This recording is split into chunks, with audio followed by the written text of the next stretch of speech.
Good to see everybody. Many years ago, I got to figure out how to hit this one. Hit the right arrow, right? Okay. Many years ago, I spoke at a retreat that took its name from the Nike slogan, "Just Do It."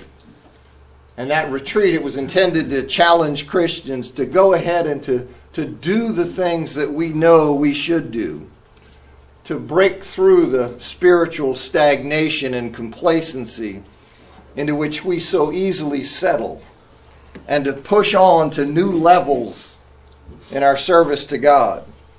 And as I pondered that challenge, I began to think of the reasons why we don't just do it. The reasons why so many of us end up doing less than we should be doing in our service to God. I mean, let's face it. We could serve God more faithfully, more zealously in our marriages, with our children, in our communities, in our jobs, at our schools, and certainly we could serve more energetically and sacrificially in our local congregations. A constant challenge for church leaders is to get the members of the congregation working, to get every part contributing to the function of the body. We all know we should be involved in the work of the church, but too often we find ourselves sitting on the sidelines, soaking up the blessings of congregational life without shouldering any of the responsibility for providing those blessings. Too many times we're like consumers who are looking for what we can get from congregations rather than servants who are looking to give something to others. And I thought it might be useful to share with you this afternoon some of what I think is behind our failure to do more of what we should be doing. I thought it might be useful because part of the battle of spiritual growth is recognizing the obstacles. We have to see the obstacles in order to clear them. We have to be able to recognize them. If we're oblivious to them, well, then they're certainly going to trip us up. And I've isolated what, in my opinion, are 4 major obstacles to our doing what we should be doing in our service of God. Now, I don't claim that the list is exhaustive or even the best list. It's simply 4 obstacles that seem to me to be both common and serious. I'm not immune from these things in my own life, so please know that I'm speaking to myself as well as to you. Now, one of the obvious things that keeps us from doing what we know we should be doing is weak faith. See, rather than being sure of what we hope for and certain of what we don't see, we have significant doubts that the descriptions, claims, and promises of the Bible are true.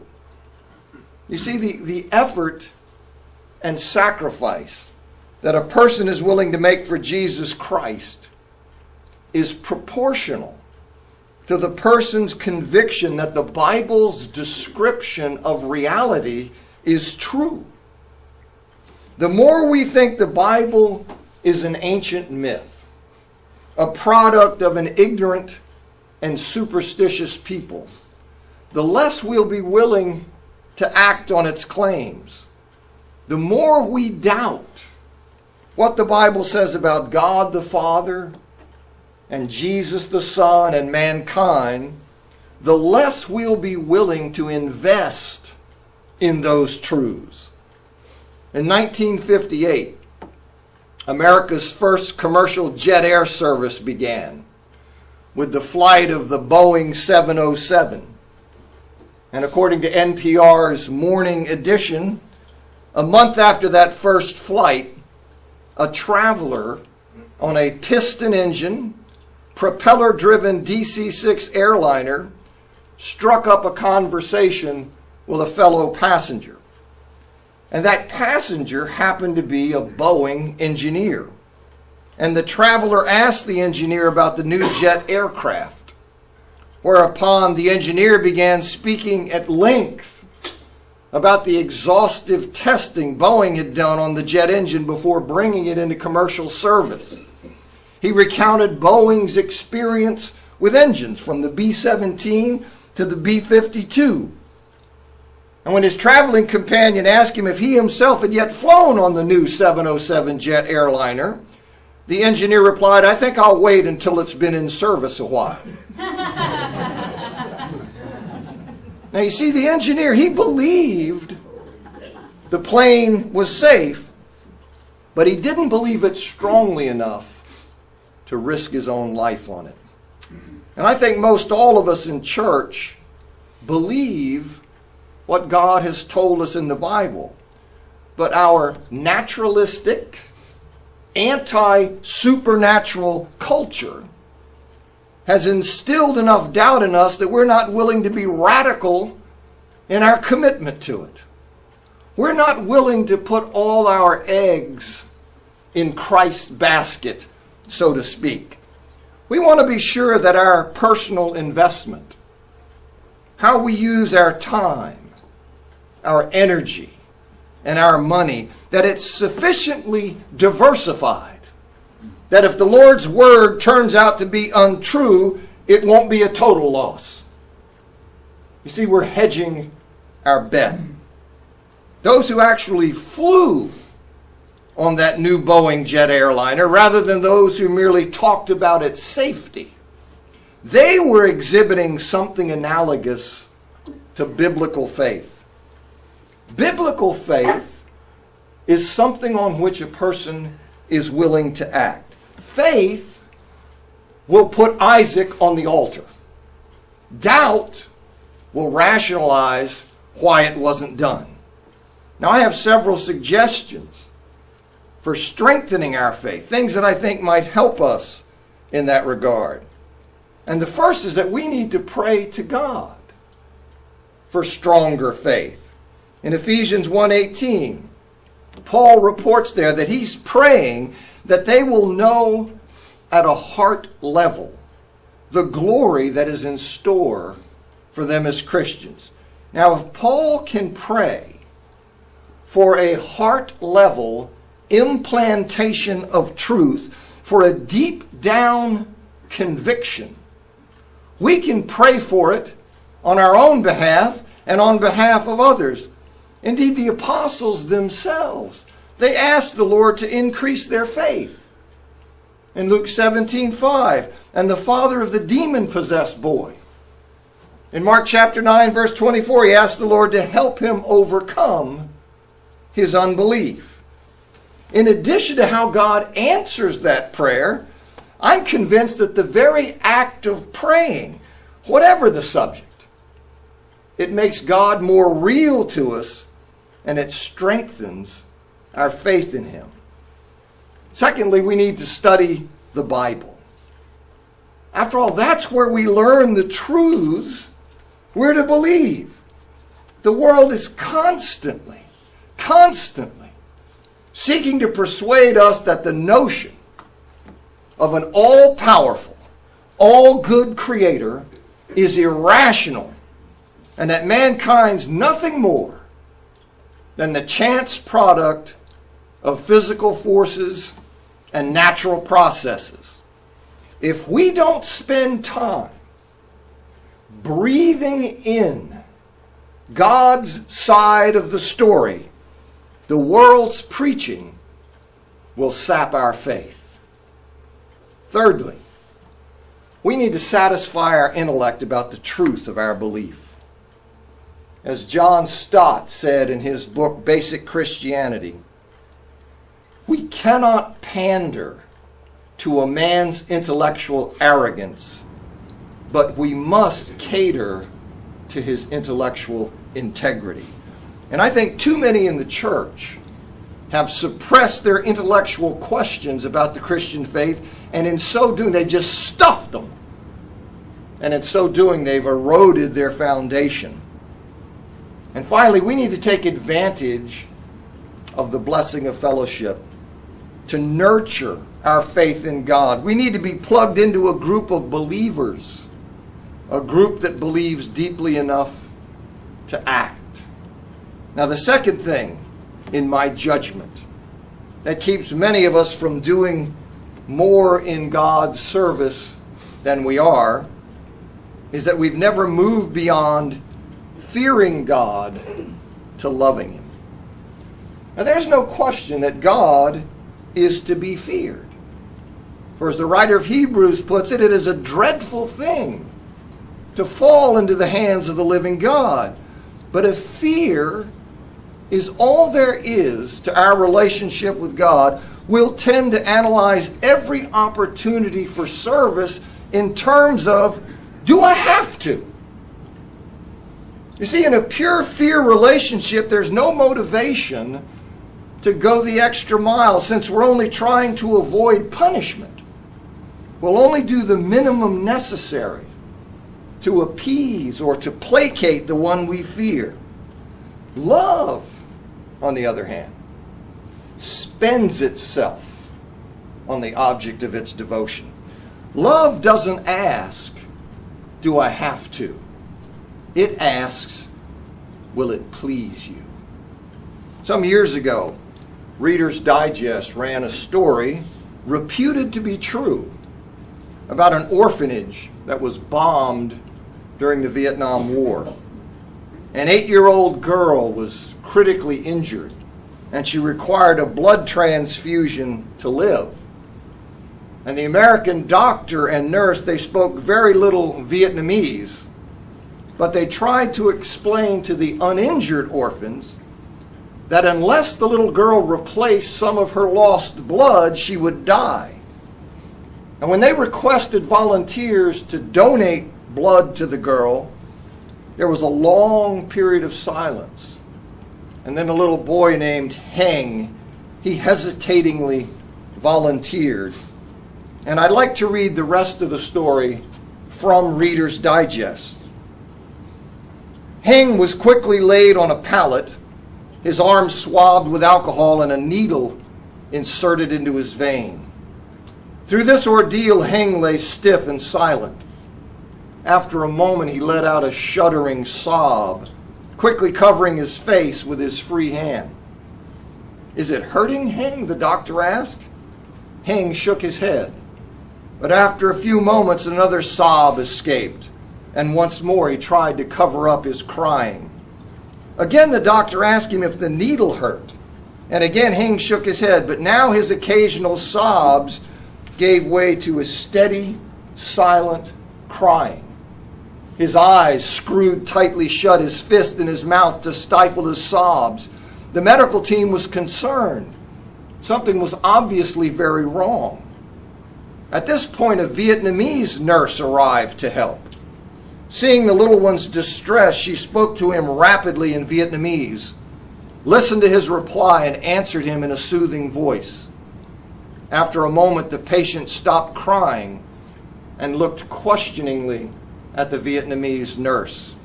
When she nodded, a look of great relief spread over his face. Glancing up, the nurse said quietly to the Americans, "He thought he was dying." This is hard to read. "He misunderstood you. He thought you'd ask him to give all his blood so the little girl could live." "But why would he be willing to do that?" asked the American nurse. The Vietnamese nurse repeated the question to the little boy, who answered simply, "She's my friend." Now, we can all quote the greatest commandment, to love the Lord your God with all your heart, soul, mind, and strength, but too many of us have failed to internalize it. We're not seeking to bring a smile to the Father's face. We're not seeking to do whatever we think would please Him. We're trying to buy fire insurance at the cheapest possible price. We're trying to do what we think is the minimum necessary to stay out of hell. And I have some suggestions for deepening our love for God. And my suggestions for that are essentially the same as for strengthening our faith. The God who will meet all our needs, as Paul says in Philippians 4:19.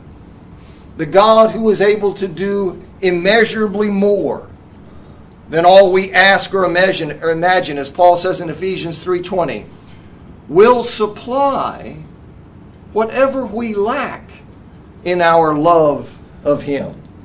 So we need to ask that of Him in prayer.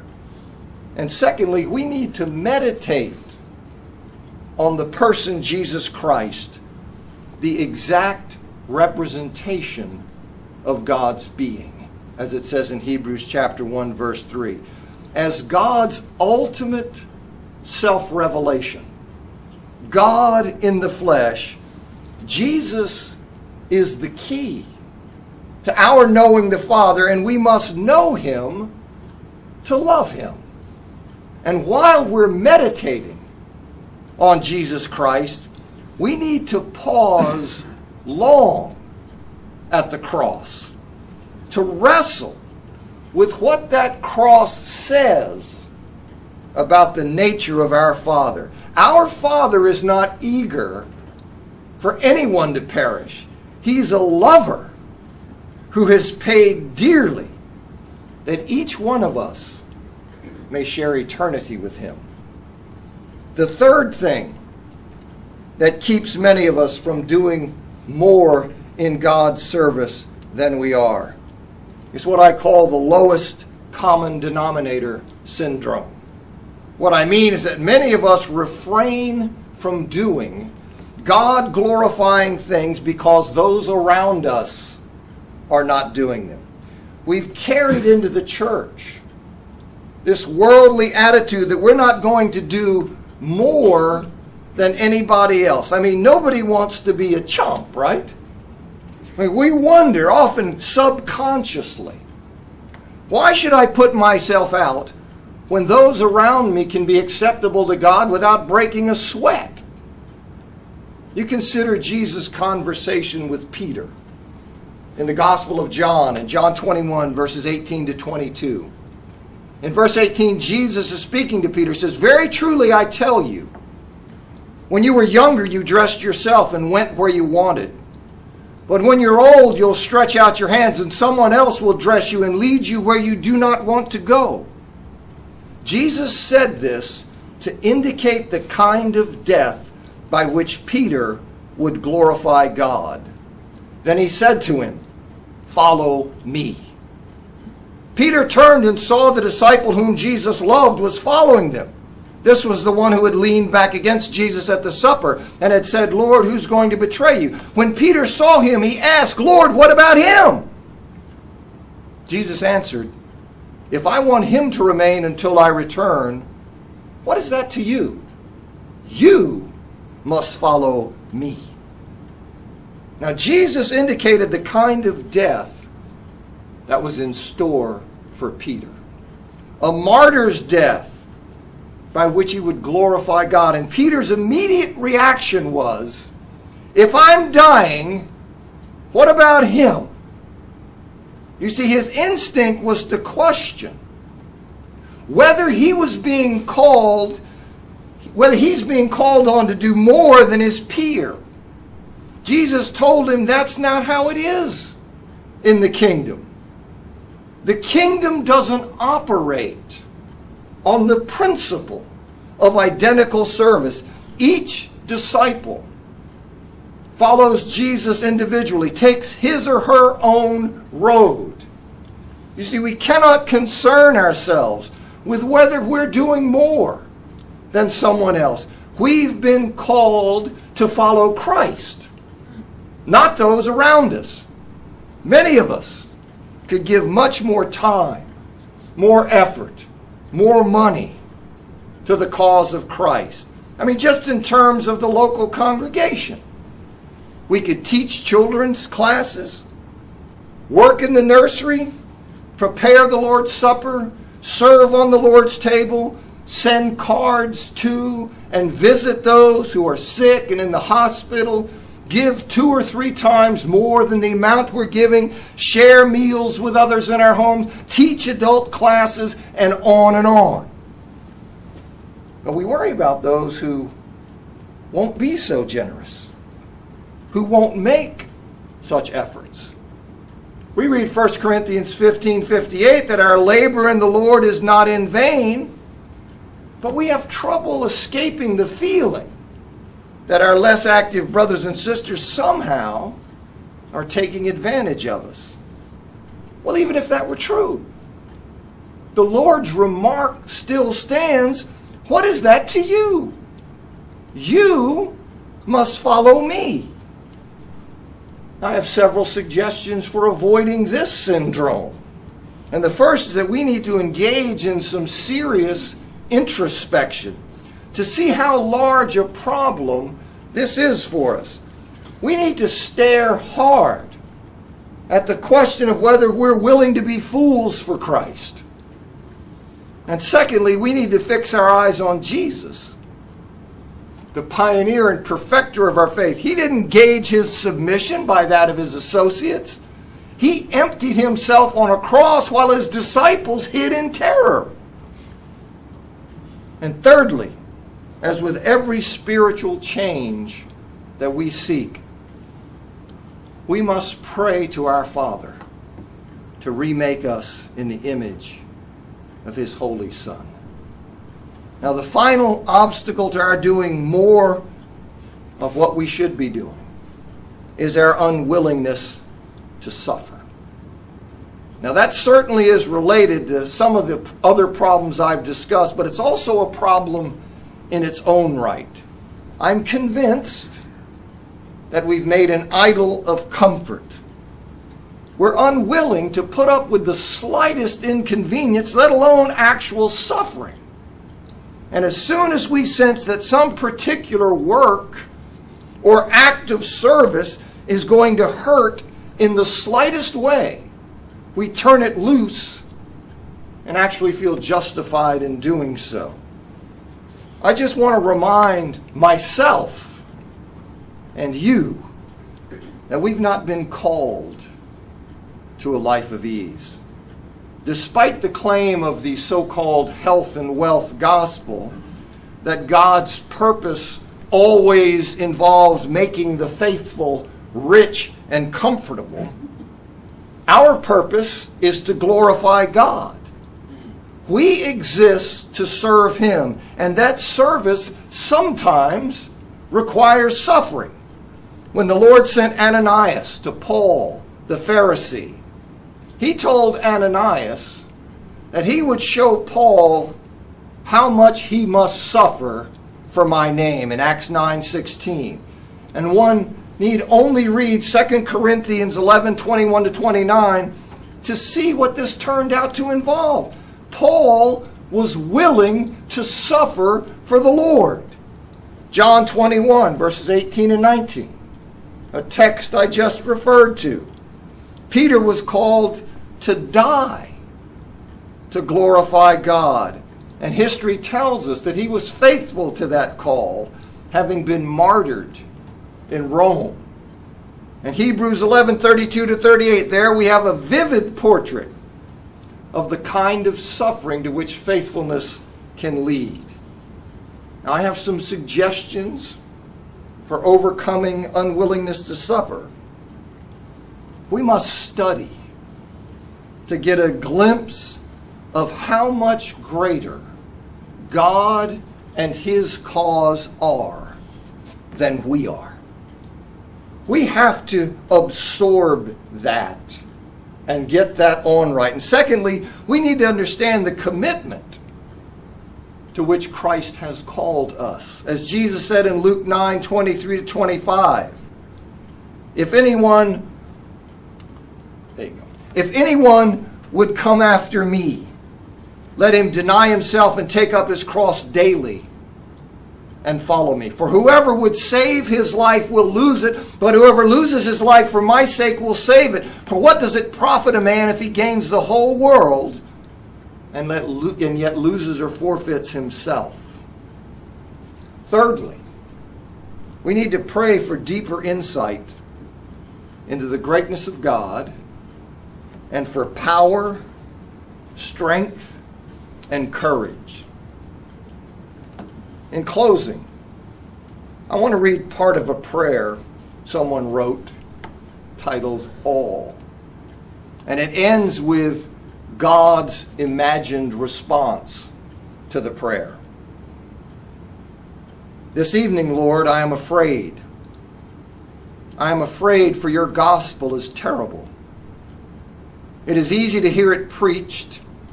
It's relatively easy not to be shocked by it, but it's very difficult to live it. I'm afraid of deluding myself, Lord. I'm afraid of being satisfied with my decent little life. I'm afraid of my good habits, for I take them for virtues. I'm afraid of my little efforts, for I take them for progress. I'm afraid of my activities. They make me think I'm giving myself. I'm afraid of my clever planning. I take it for success. I'm afraid of my influence. I imagine that it will transform lives. I'm afraid of what I give. It hides what I withhold. I'm afraid, Lord, there are people who are poorer than I, not so well educated, housed, heated, fed, cared for, loved. I'm afraid, Lord, for I do not do enough for them. I do not do everything for them. I should give everything. I should give everything until there's not a single pain, a single misery, a single sin in the world. I should then give all, Lord, all the time. I should give my life. Lord, it's not true, is it? Your command is not for everyone. I'm exaggerating. I must be sensible. And then here is God's imagined response. Son, there is only one commandment for everyone. You shall love with all your heart, with all your soul, with all your strength. If you have any needs with which we can help you as we sing this song, let it be known. Thanks.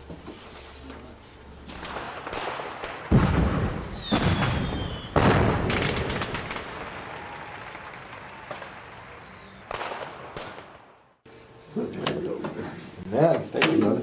Watch out for the claymore. That's right.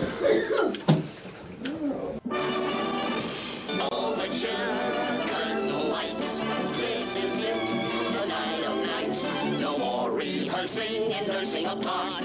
We know every card by heart. Overture, curtain lights. This is it. We'll hit the heights. And oh, what heights we'll hit. On with the show. This is it.